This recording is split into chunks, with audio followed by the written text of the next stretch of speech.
And in the light of becoming a better version of ourselves, I've got a message for you. I've got a message for you if you're working in the healthcare field. I've got a message for you if you've gotten parents, if you've gotten an elderly person. I've got a message for you if you've gotten a child, or if you aspire to be a parent one day and you wouldn't want any harm to happen to your children. So I want to talk about the topic that I'm going to share with you today. About a year ago when I started this channel, and that's because of my passion for what I do. I do not like to see people suffer. I do not like others to be put in a position that might cause them to suffer harm or abuse from others or even from me. And that's why I've been able to survive the test of time in my own role.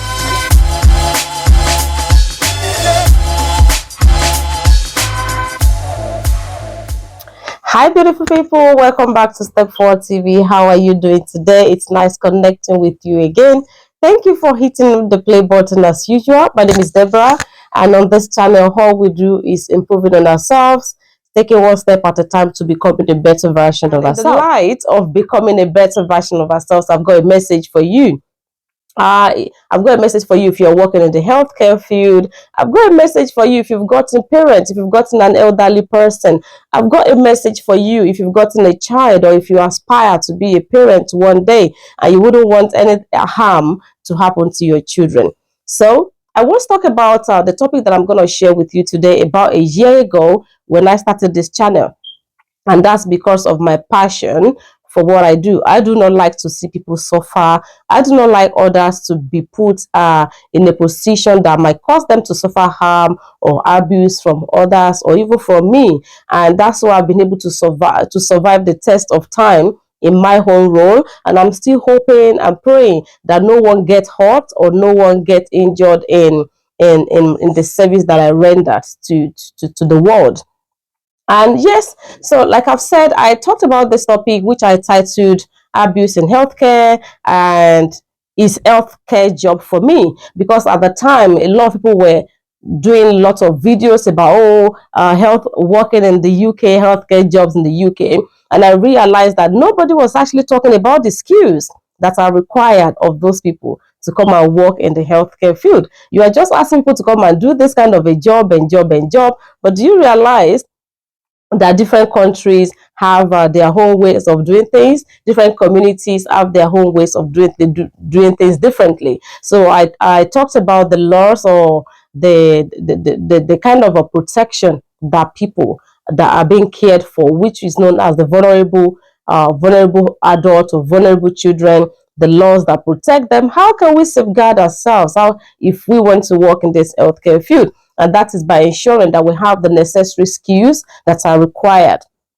for the people, for the adverts. So you need to have the skills. You have to have a positive mindset. You have to, I talk about those skills, which is being passionate, being empathetic, being compassionate, being caring. However, caring alone is not enough to work in the healthcare field, but you have to be able to go extra mile. You need to be somebody who is not going to get upset no matter what happens at work. Instead of getting upset, you need to have a breakaway kind of a training whereby you can quickly get yourself out of the condition or the environment that might cause you to cause harm to others. So I talked about all this at the time, but it's a shame to now see on the news late 2023 about an elderly woman who died. In the previous videos as well, I actually left some clips, some examples, little, short clips about abuse actually happening in different environments, which were captured on cameras.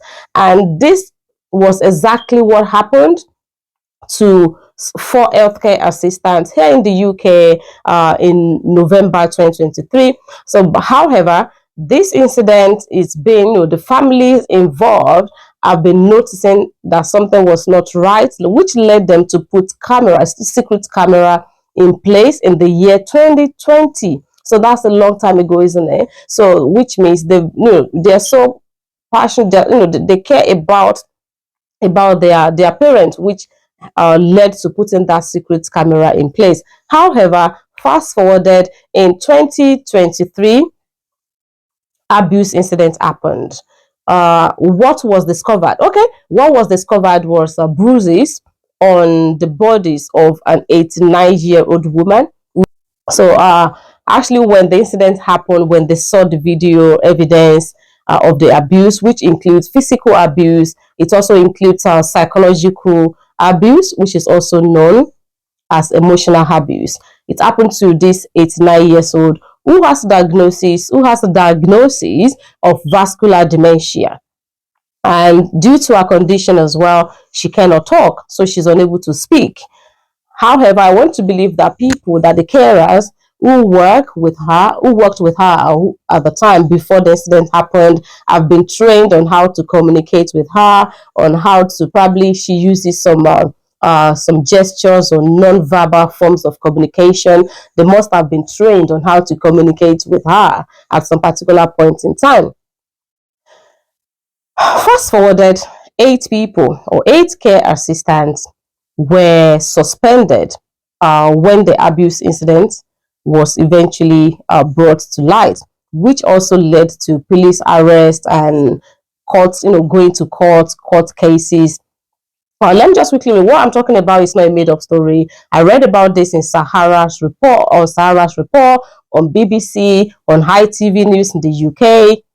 Also, BBC Radio also tweeted about it. So this is something that is proven to be fact. And unfortunately, I'm not sure how many people, 8 people were involved at the beginning, but 4 people, after going through the courts, the trials, and all the court evidence pointed that 4 people were eventually found guilty, and unfortunately, 4 of them were all Nigerians, uh, which led to which led to some of them being jailed for 4 months, others being imprisoned for 6 months, based on the severity of the harm that had been caused to this elderly citizen, which was a shame. And one, physical abuse was one of them, because there were bruises on the skin of this elderly citizen, and bruises indicates physical abuse had happened. Probably she's been rough handled. She hasn't been moved or transferred in a way that they have been trained to transfer her, which could include using the appropriate equipment to transfer this elderly person instead of manually or grabbing or pushing, pulling, and all of that. Unfortunately, so that happened.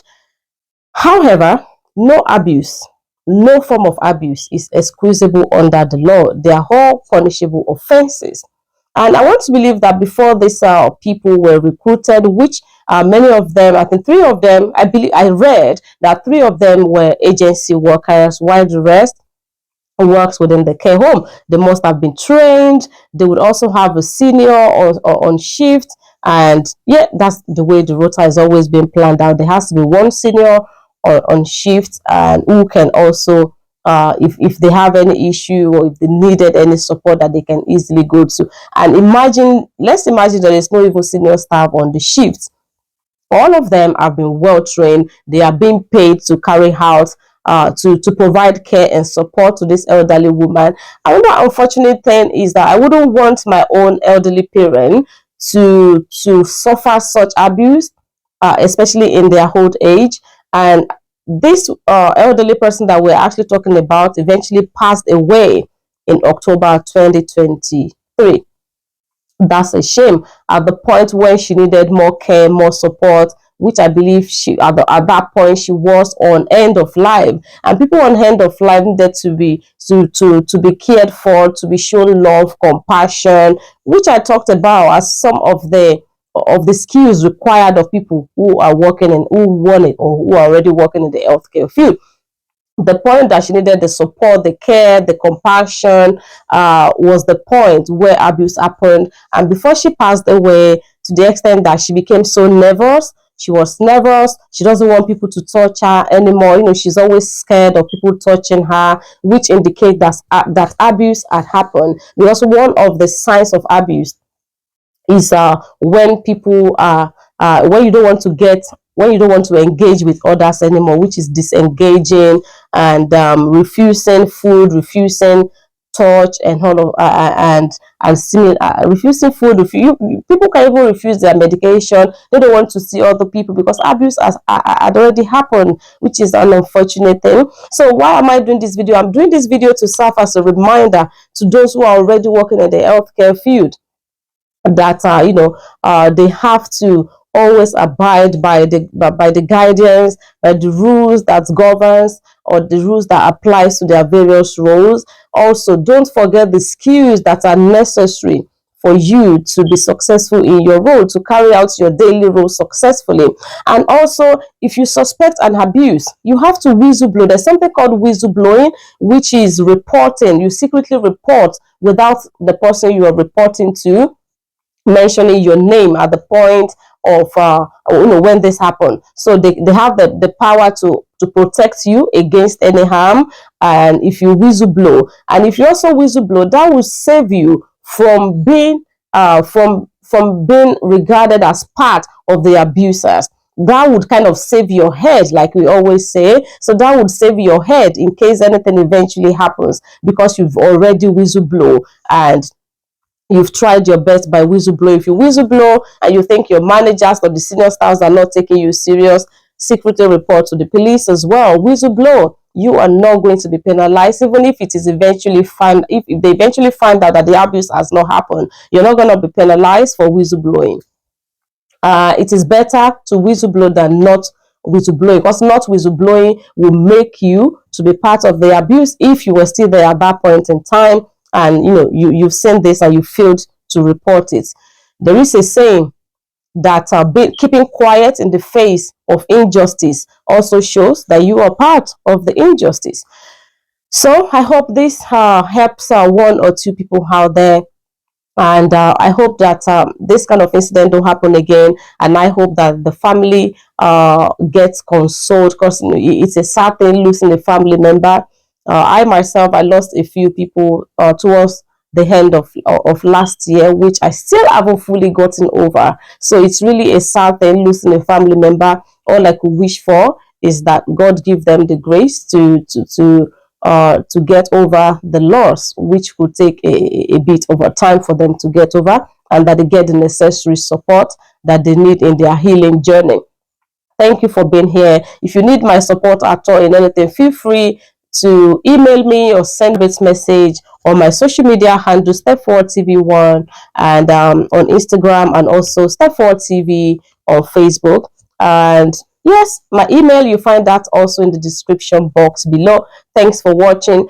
If you need to learn more about the skills required for people willing to work in the healthcare field, scroll down to my video, go to my videos, and you'll find some of my previous videos where I discuss the skills required of people willing or already working in the healthcare field. I hope none of us will become a victim in Jesus' name. And I also pray that we wouldn't put others in unnecessary or risky situations in Jesus' name. Thanks for being here today. Don't